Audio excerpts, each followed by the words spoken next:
अभंगाच्या दृष्टीने अतिशय गोड चिंतन आपण 10:30 वाजता बरोबर चालीसहित कीर्तन थांबेल. शेवटची चाल होऊन 10:30ला कीर्तन संपलेलं असेल. तंतोतंत वेळेत कीर्तन करणारा मी महाराज आहे आणि 8:15ला सुरू झालेलं आहे, त्याची मला जाण आहे. सगळ्यांच्या चरणी कोटी कोटी वंदन करतो. 10:30 वाजून 1 मिनिट सुद्धा तुमच्या घड्याळात होणार नाही. 10:30ला तुम्ही इथून उठलेले असतात. पुढे तंतोतंत वेळेत कीर्तन राहील. फक्त एक काम करा, सर्वांगाचे कान करून ऐका. विठाला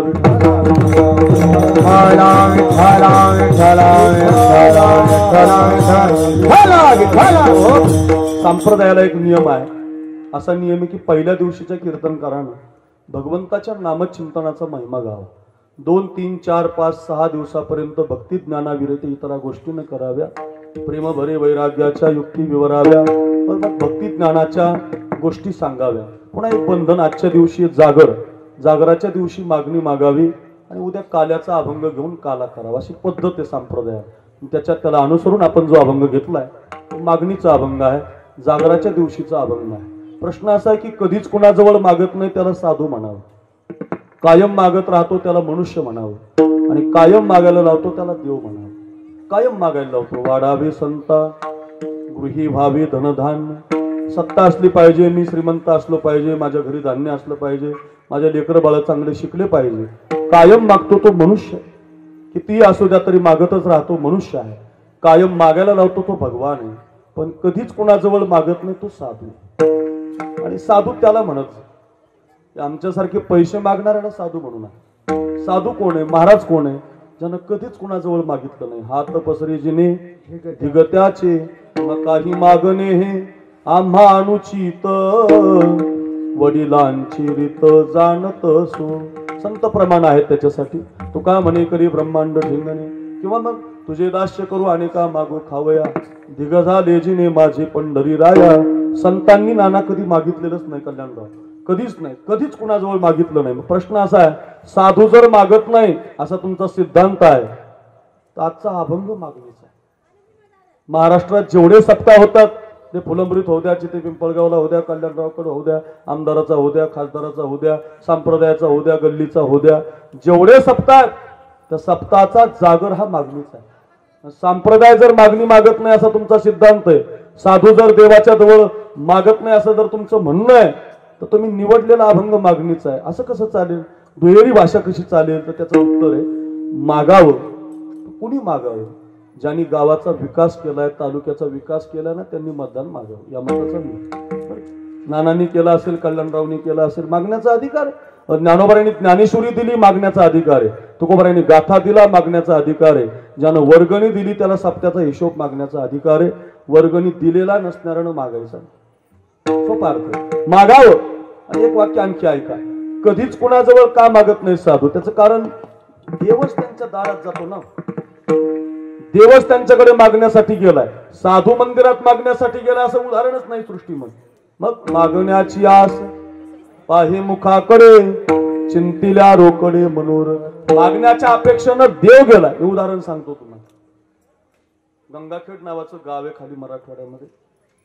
त्या गंगाखेडला एक छोटीशी जनाबाई नावाची मुलगी नवनाथ बाबा जन्माला आहे. लहान होती आणि लहानपणीच नाना तिची आई निघून गेली. आई निघून गेलेलं लेकरू फार कष्टामध्ये वाढत असतं. बापानं तिला शिकवलं, घडवलं, मोठी केली. आणि नेमकी मोठी झाल्यावर गावातून एक दिवस दिंडी चालली. आज आपण फार सुंदर दिंडी काढली आमच्या या मूर्तिजापूरनं, या माढा कॉलनीनं. इतकी सुंदर दिंडी काढली. मी आल्यापासून पाहत होतो. जय श्रीरामचा नारा, भगवंताचं भजन, ज्ञानोबारांचं भजन, विठ्ठलाचं भजन, नाचत गावत अगदी सगळेजण त्या दिंडीमध्ये रम्मान झाले होते.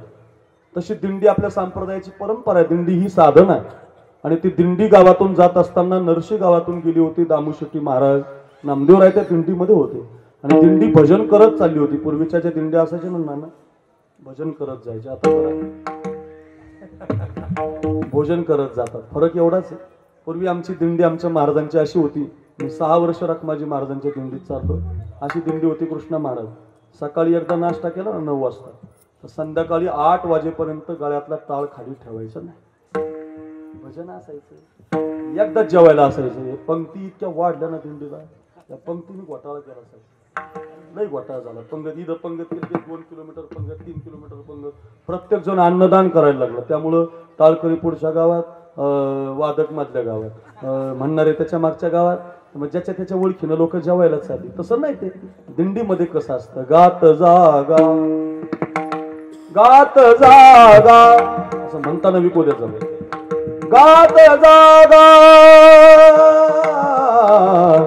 गात जागा भजन करत अगदी सुंदर भजन. ज्ञानदेव तुकाराम ज्ञानदेव तुकाराम. पूर्वी तुम्ही दिंडीतले भजन ऐका, फार सुंदर असायची. श्री ज्ञानदेव श्री तुकाराम, श्री ज्ञानदेव श्री तुकाराम. स्वरधरा.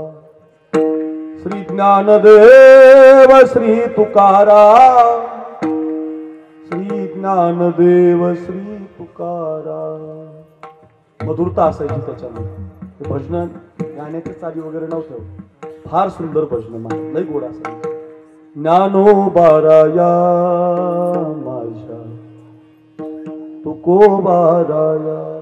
बारीक पडे. कैवल्याचा पुतळा ज्ञानोबाराया, साधकाचा माय बाप ज्ञानोबाराया, सर्वाभूती सुख रूप ज्ञानोबाराया ज्ञानोबाराया माझ्या तुकोबाराया. फार गोड असायचं भजन. ज्ञानदेव तुकाराम ज्ञानदेव तुकाराम ज्ञानदेव तुकाराम ज्ञानदेव तुकाराम. कधी नामदेव बा, कधी सोपान महाराज, कधी इकडं या लाईनचे महाराज, नवनाथ महाराज, जाधव महाराज, कृष्णा महाराज वेगवेगळी चाल लावायची, वेगवेगळा पकवाजाचा बोल, वेगवेगळा ताल त्याला असायचा. अशा दिंड्या भजन करत जायच्या. दिंडी गेली होती गंगाखेड गावात. ऐका, सिद्धांत ध्यानात ठेवा. मंदिरातला देव साधूच्या घरी येतो मागायला, साधू देवाकडे जात नाही. याच्यासाठी कथा आहे. पहिलं चरण कळेल, अभंग कळेल, माझा प्रवास सुखाचा होईल. ऐका. आणि मग ती दिंडी चालत चालत चालत चालत चालत चालत त्या गंगाखेड गावात पोहोचलेली.